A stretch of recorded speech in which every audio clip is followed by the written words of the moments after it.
Cek cek cek cek cek. Halo sobat anime, kita gas lagi dah lah profilnya. Dan seperti biasa juga tolong dibantu komen dan juga tolong dibantu like. Dan ini juga masih translate Cina, jadi misalnya ada salah-salah translate tolong masih dimaklumi aja, oke? Yuk langsung aja kita gaskan lagi dah lah profil. Langsung aja kita gaskan lah profilnya.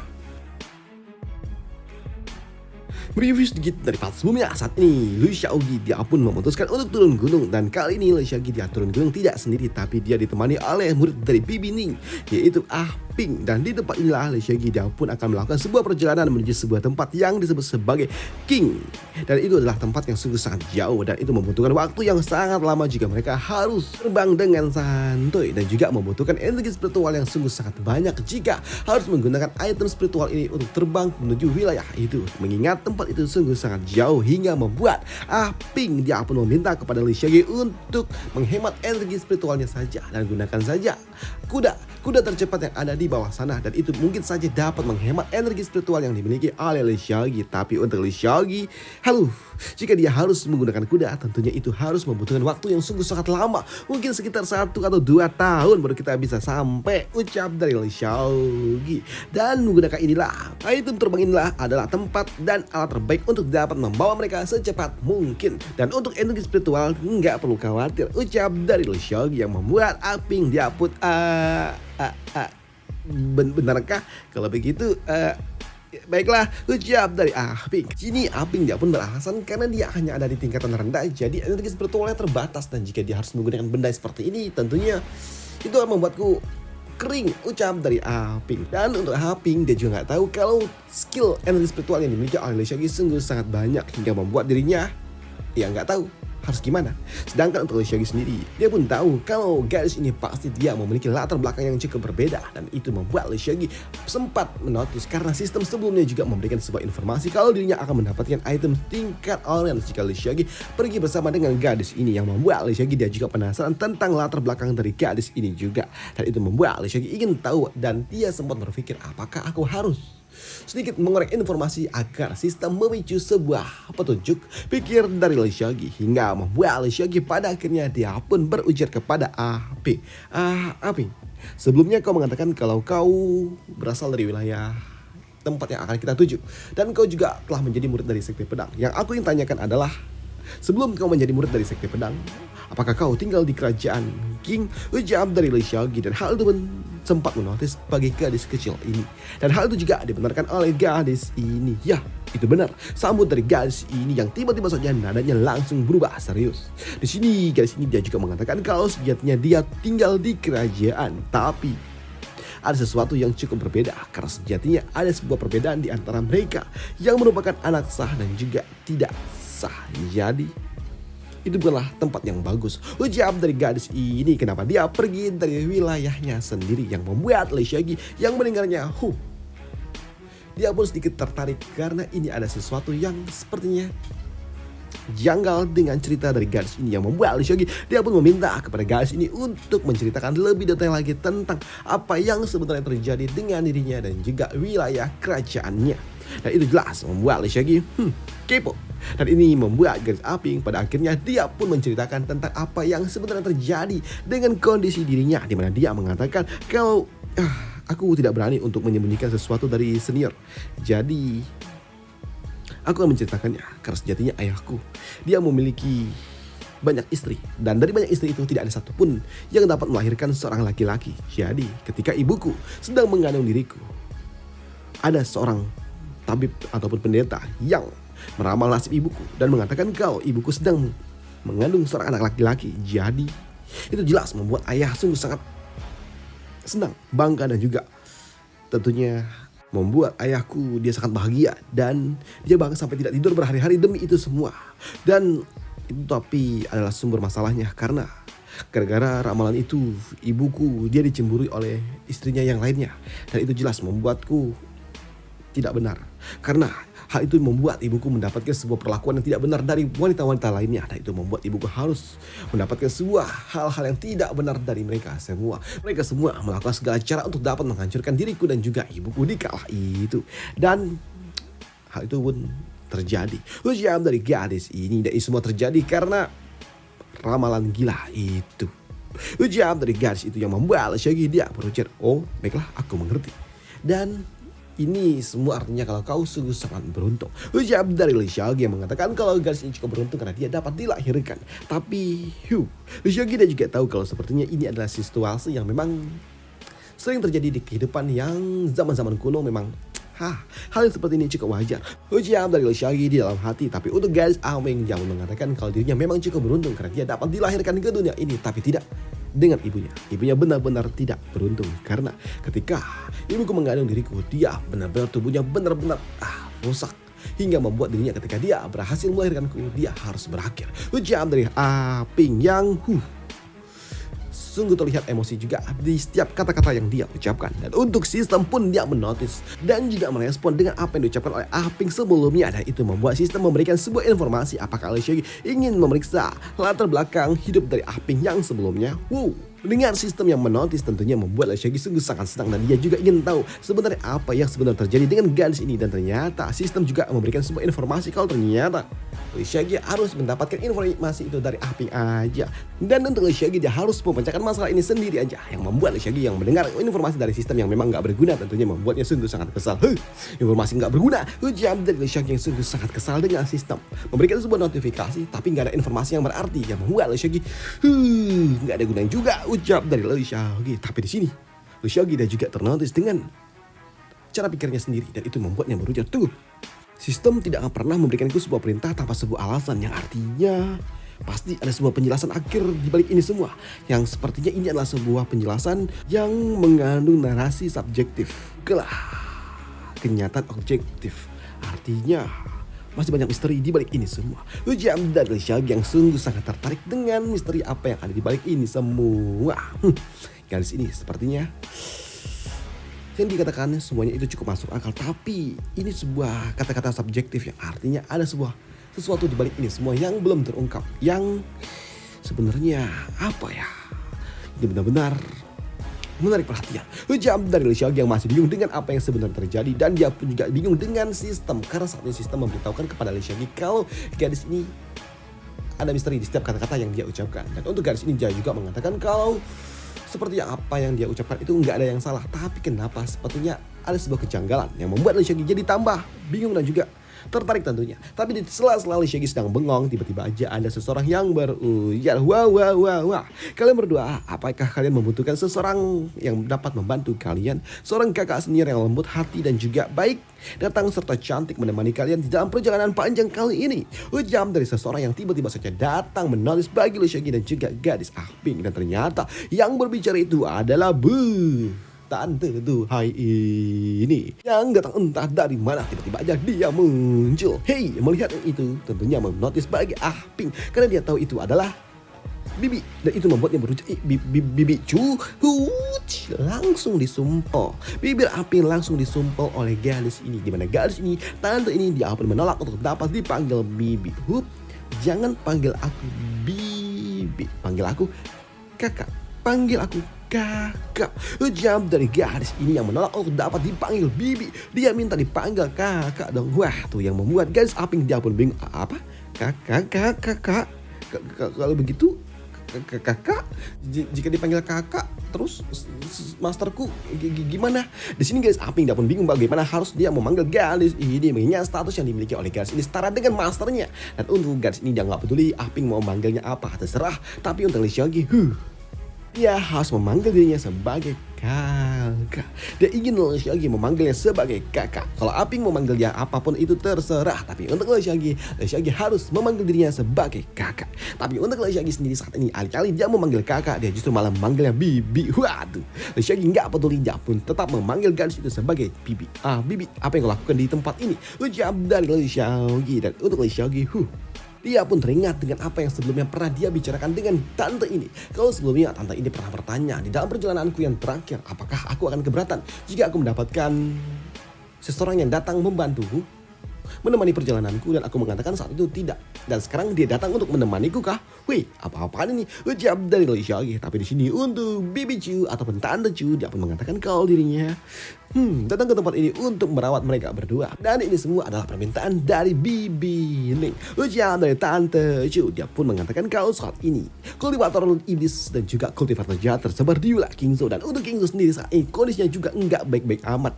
Kondisi saat ini Kingzhou sedang kacau. Maka dari itulah Li Xiaoqi, aku takut kalau kau bakal disergap. Begitu juga dengan bibimu hingga membuat diriku harus datang menemani dirimu. Dan siapa tahu kalau kau membutuhkan sebuah bantuan. Ucap dari tante ini yang datang untuk dapat membantu Li Xiaoqi. Dan untuk Aping tentunya dia pun sungguh sangat senang. Dia tidak menyangka kalau ternyata masternya sampai mengirim orang untuk dapat membantu mereka. Yang artinya Bibi Ning ataupun masternya sungguh sangat perhatian untuk mereka berdua. Dan untuk Li Xiaoqi, dia pun juga merasakan hal yang sama.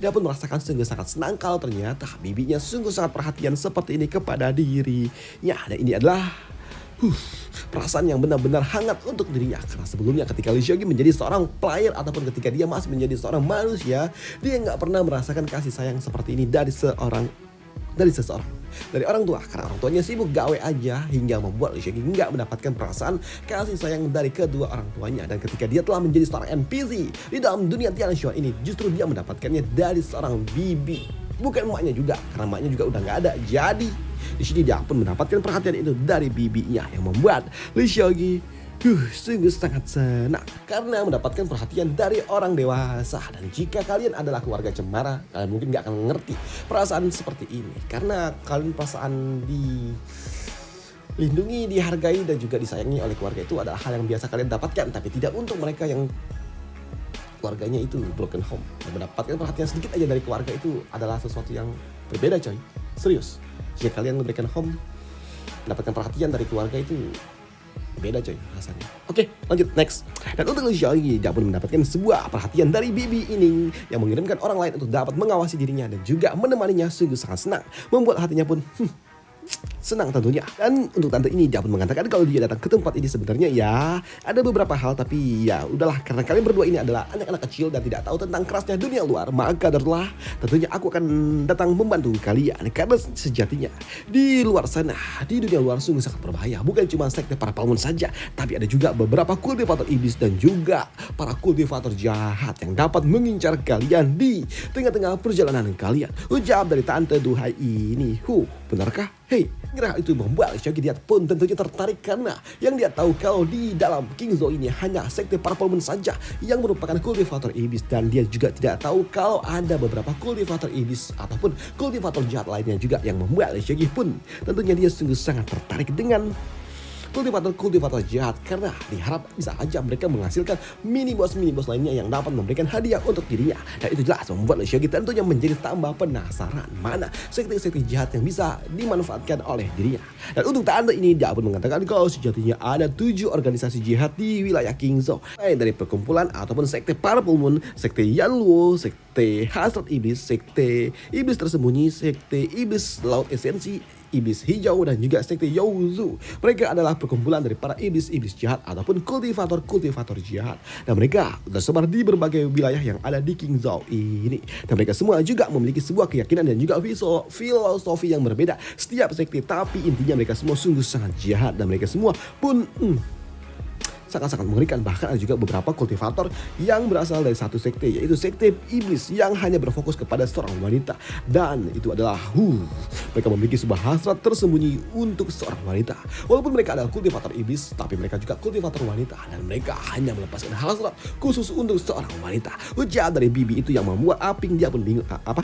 Hasrat seorang wanita? Seperti apa? Ucap dari Aping yang membuat tante ini dia berujar, Aping, kau masih muda dan kau masih kecil, jadi kau gak akan mungkin mengerti hasrat wanita. Ucap dari tante ini yang mencoba untuk dapat menggoda Aping.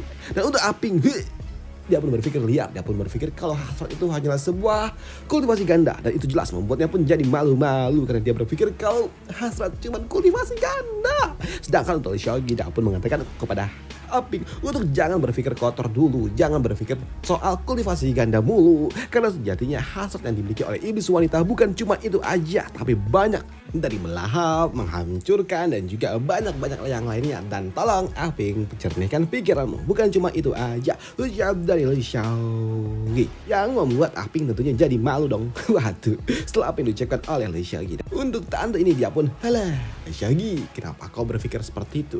Ayolah, ini membosankan Li Xiaogi. Ucap dari Bibi ini yang ingin membuat Aping jadi rusak. Waduh, pikirannya jadi kacau, dan itu adalah yang menyenangkan, mengganggu anak-anak. Dan untuk Li Xiaogi dia pun mengatakan kalau saat ini ternyata terdapat 7 sekte-sekte jahat, dan untuk Li Xiaogi dia juga mengatakan kalau sebelumnya ketika ada yang menyerang ke sektemu terdapat 7 orang, dan sepertinya masing-masing dari mereka mengirimkan 1 orang untuk dapat menyerang sektemu. Dan untuk tante ini dia pun gak peduli dengan apa yang diucapkan oleh Li Xiaogi, karena ketika dia melihat Li Xiaogi yang berbicara serius, membuat bibirnya cenut-cenut, bukan yang di atas tapi yang di bawah.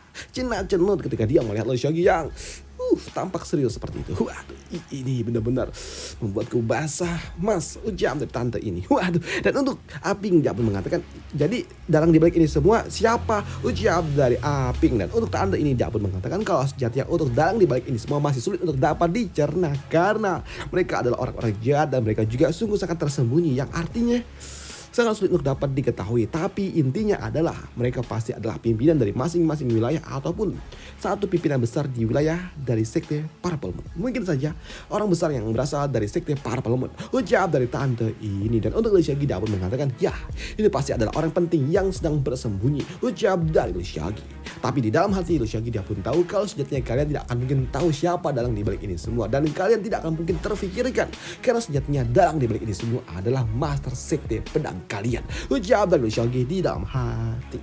Dan untuk tante ini dia pun mengatakan, saat ini ya mungkin agak sedikit sulit untuk dapat mengetahui dalang di balik itu semua, karena sejatinya ada juga beberapa kultivator lainnya yang bersembunyi di balik bayang-bayang.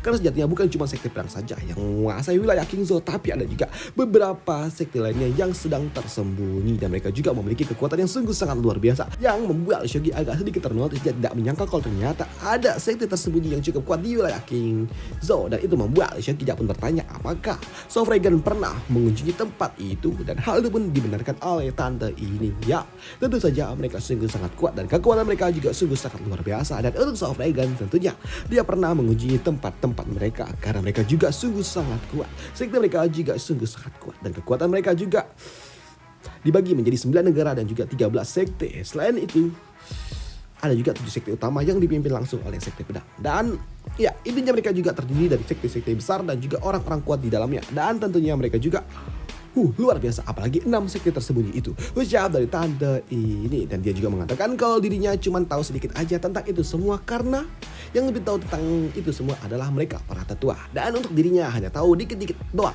tipis-tipis aja. Dan untuk Li Xiaogi yang mendengar itu semua membuatnya pun sadar kalau sepertinya dunia Tianxuan ini masih terlalu luas untuk dirinya. Padahal sebelumnya dia hanya seorang player biasa dan dia belum mendapatkan informasi tentang ini. Dan itu membuat Li Xiaogi dia menyadari kalau dunia Tianxuan ini semakin besar dan juga semakin menarik, dan ini benar-benar luar biasa, ucap dari Li Xiaogi yang sadar betul kalau banyak misteri di dalam dunia ini. Dan untuk tante ini dia pun juga mengatakan kalau nanti Li Xiaogi ingin tahu lebih banyak lagi, ayo kita pergi ke sekte pedang dan bertanya langsung kepada para tetua. Dan sekarang kita ada di mana nih, ucap dari tante itu. Dan untuk Li Xiaogi, yop, sebentar lagi kita akan memasuki wilayah dari kerajaan King, ucap dari Li Xiaogi. Dan untuk tante ini dia pun mengatakan kalau wilayah kerajaan King adalah tempat yang cukup bagus, dan aku juga sudah tidak lama datang pergi ke tempat ini. Dan aku terlihat sungguh sangat bahagia ketika aku pergi bersama dengan dirimu, ucap dari tante itu yang membuat Li Xiaogi ini tante-tante ini kenapa ini?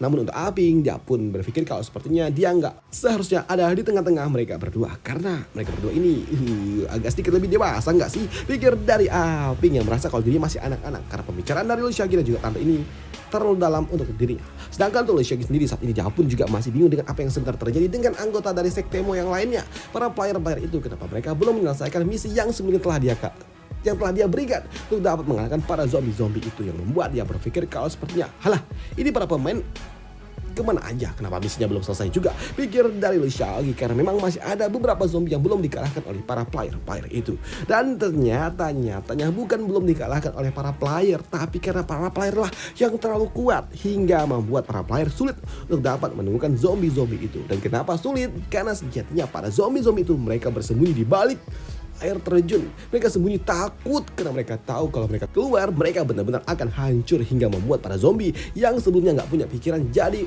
mengelahirkan pikiran mereka lagi, karena mereka juga takut jika mereka keluar mereka benar-benar bakal tamat. Makanya mereka semua pun bersembunyi.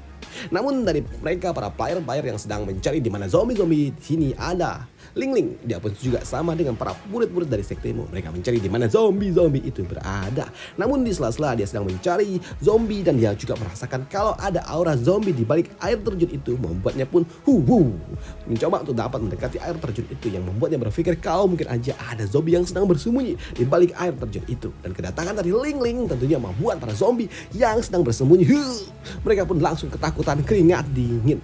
Mereka pun takut kalau mereka bakal dihancurkan oleh Ling. Tapi ketika Ling ingin menghancurkan zombie-zombie itu, ada yang menghentikannya. Dan ternyata yang menghentikannya ada Lin Hua.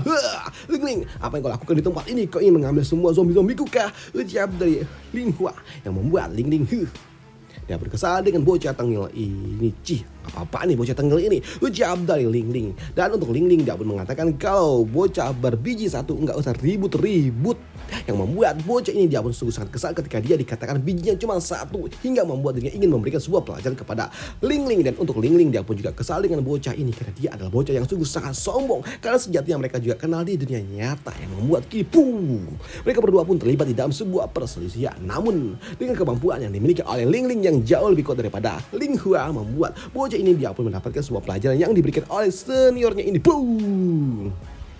Membuat bocah tengil itu langsung tersungkur masuk menembus dinding dari air terjun itu. Dan ternyata di balik air terjun itu, bocah tengil ini dia pun melihat kalau ternyata ada 3 zombie yang sedang bersembunyi, yang membuat Lin Hua dia pun sungguh sangat senang. Pada akhirnya dia menemukan 3 zombie yang lainnya itu yang sedang bersembunyi. Membuat Lin Hua dia pun langsung mencoba menghancurkan 3 zombie itu, yang membuat Ling dia pun tahu kalau sepertinya bocah tengil itu sedang menghadapi zombie yang membuatnya pun tidak pernah membiarkan bocah itu mengambil semua zombie yang telah ditemukan. Sisakan aku, ucap dari gadis itu, yang membuat Shaggy dia pun bingung karena tiba-tiba ya ting, misi selesai. Lah, kok misi selesai? Tadi masih belum selesai, dan itu jelas membuatnya jadi bingung lah. Ada apa? Dan selesailah cerita kita di sini dulu, dan sampai jumpa di part lanjutannya. Kapan? Nggak tahu. Kita tunggu part lanjutannya aja, karena ini udah mentok sama rawnya lagi. Dan sampai jumpa di part lanjutannya. Bye. Thank you.